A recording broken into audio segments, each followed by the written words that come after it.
Ladies and gentlemen, federal employees, welcome back to this episode with me, your host. My name is Dallin, and this is the Haas Federal Advisors YouTube channel or podcast. Welcome back. If you are listening to this close to when it came out on a Tuesday, I hope your week is going incredibly well, incredibly strong start, and that you are a little better today than you were yesterday. That is always the goal. And today, the topic of today's video and podcast is about moving money around before retirement or in retirement from different types of retirement accounts. And in the past, we've talked about lots of different reasons why you may want to stay in the TSP, you may want to move your money to an IRA, do some Roth conversions to a Roth IRA using the Roth TSP. There's all these different types of accounts. Maybe your spouse has a 403b, a 401k. There's lots of reasons to move money around, especially once you retire, okay? Now, with that being said, I have seen some big mistakes, some big boo-boos, okay, that people make that really can cost them a lot of time, frustration, and money, right? And so my goal is to save you all that trouble by going through 3 of the most common mistakes that I see when people start moving money around the different types of accounts in retirement that really could be very stressful and can cost you thousands and thousands of dollars that you would not have to spend if you just know the rules and how they work. And so we're gonna dive into that today. So one of the biggest things that I see all the time that can be really confusing for federal employees is the difference, at least for the TSP, between a rollover and a transfer, okay? When it comes to those two words, if let's say you're browsing on the internet or even talking to, let's say, a Vanguard, a Fidelity, these other investment groups, right? If you give them a call and you use the words rollover or transfer, they're gonna mean a little different depending on who you talk to. But when you're talking to the TSP, there is a vast difference, right? Those two words, rollover and transfer, cannot be used or should not be used interchangeably with the TSP because they interpret those words very differently from one another. So you want to make sure that you understand what each of those means, okay? Number 1, a transfer. If you tell the TSP, I want to transfer my traditional TSP over to a traditional IRA, they're going to take that as meaning they're going to send a direct transfer from the TSP to your IRA account. So let's say your IRA is at Vanguard. They're going to call up Vanguard and say, hey, we're moving this money over for this person. Let's send it right to you. That's how they do it. That is a transfer. And 99% of the time, that is what you want to do, right? Because when it goes directly to your IRA, there's way fewer things that can get messed up in the process. Now, a common mistake, and this is a mistake that I see all the time, is people say, hey, I want to do a rollover to my traditional IRA.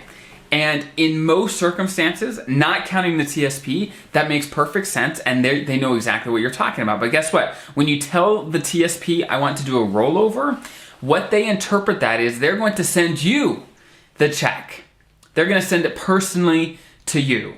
And they're also going to withhold 20%. Okay? They say, hey, this is a rollover. We're going to send it directly to you. We're going to withhold 20% for taxes. We're going to send that to the IRS. So, as an example, let's say you have $100 in your TSP. Simple example. Let's say you call up the TSP and say, hey, I want to do a rollover of this $100 over to my traditional IRA. They're going to say, no problem, we'll do that. They're going to send you personally to your house, right, a check for $80. Right? Or sometimes they can send it to different accounts, but they're going to send you the money personally for $80 because they're going to withhold 20%, okay? It is then your responsibility to take that $80 and get it over to your traditional IRA within 60 days, okay? That is a rollover in their mind. Now, what happens to that $20 that is not in your account anymore? Well, if you don't want to pay taxes or potentially a penalty on that $20, you actually have to fund that $20 with other money that you have and get that into the IRA. And so come when you file your taxes, you can get that money back that they withheld. Okay, plus you won't have to pay penalties if you're under 59 and a half or the different rules that come into play there, right? So long story short is you want to do a transfer. That if you're trying to get money from the TSP over to a traditional IRA, you want to do a direct transfer. You don't want the money to touch your hands, okay? That is the long story short. You want it to go directly. So make sure as you're talking with the rep you're talking with, or however you're doing it, whatever forms you're filling out, that is what you want. Because the moment you touch it, it gets messy. Taxes and penalties are a lot more probable when it gets into your hands, right? And if you're talking about thousands of dollars, it can be a lot more difficult. Let's say you're trying to move 100 grand from the TSP over to a traditional IRA or more, right? They're gonna withhold $20,000, and you may not have $20,000 laying around to fund the difference to get that into your IRA, so you don't pay any taxes or penalties, right? You want to do a transfer, not a rollover. Okay, so that's number one. That's one big mistake and one big misconception that I see all the time that you want to make sure you understand when talking to the TSP, and even talking with others. You want to make sure that you're using the same definitions for the lingo that we use for different things. Okay, so mistake number two, and this is a big one. Mistake number two is when people want to move money around in retirement, sometimes they do it too soon, okay? One big difference between an IRA and let's say your TSP, or even let's say you have a spouse that has a 401k, a 403b, something like that.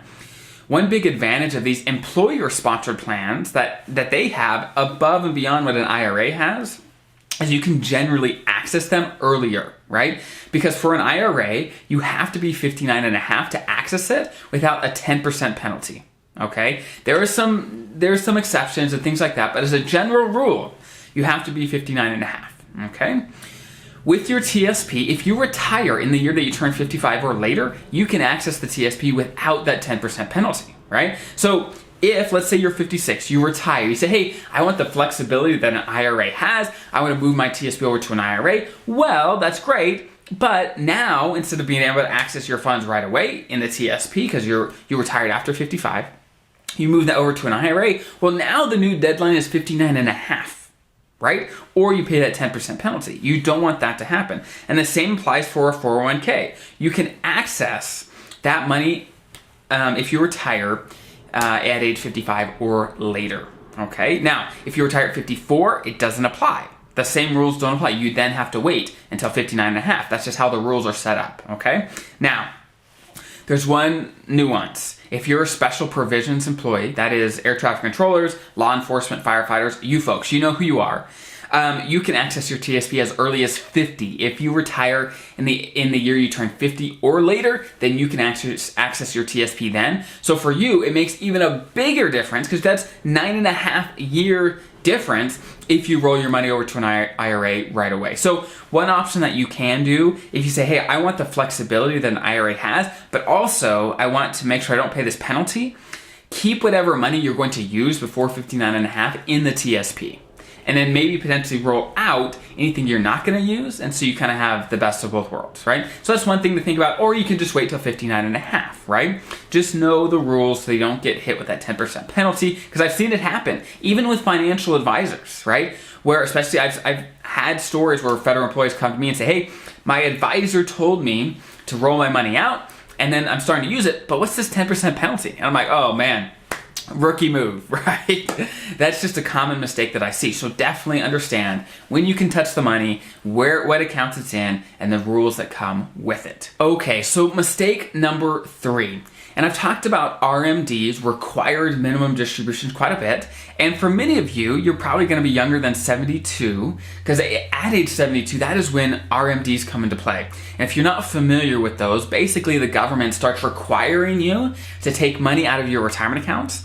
All retirement accounts basically accept a Roth IRA. That's the only one that isn't subject to RMDs, right? It's basically the government saying, hey, you've had your money in these accounts long enough, tax deferred, tax free, whatever it is. It's time to start taking it out, right? And in response to that, there's a couple things you can do. First, you can try to get as much money over to a Roth IRA before age 72 as possible. But one thing that I've heard, one misconception that I've heard is, hey, no problem, I'll take money out of my TSP or my traditional IRA. I'll just then roll it right over to a Roth IRA. I'll just convert it over. Yeah, I'll pay taxes on it, but I'll convert it over to a Roth IRA so it can go tax-free from then on. And that is just not allowed. Okay? Basically, the rules are whatever you're required to take out for an RMD, a required minimum distribution at age 72, starting at 72 for the rest of your life, that money cannot be rolled into another retirement account. It can't be rolled into a Roth IRA, traditional IRA. You can't do that, right? So for example, let's say you have to take $100 out in the year you turn 72 because of RMDs. It's probably going to be a lot more than that, but just as an example, that $100 you cannot put over to a Roth IRA. You can't do that. Now, if you want to take more out of your TSP or your traditional IRA, can you convert that over to something? Yeah, you definitely could, right? If you took out $200, but you were only required to take out $100, the excess $100, you could do whatever you want with that with the normal rules, right? So those are the top 3 misconceptions, mistakes that I have seen as people start moving money around, where there can be major advantages to getting in different types of accounts in retirement. So you definitely want to potentially move your money to the best places for you in retirement. Just make sure that when you start moving money around, it makes sense for you.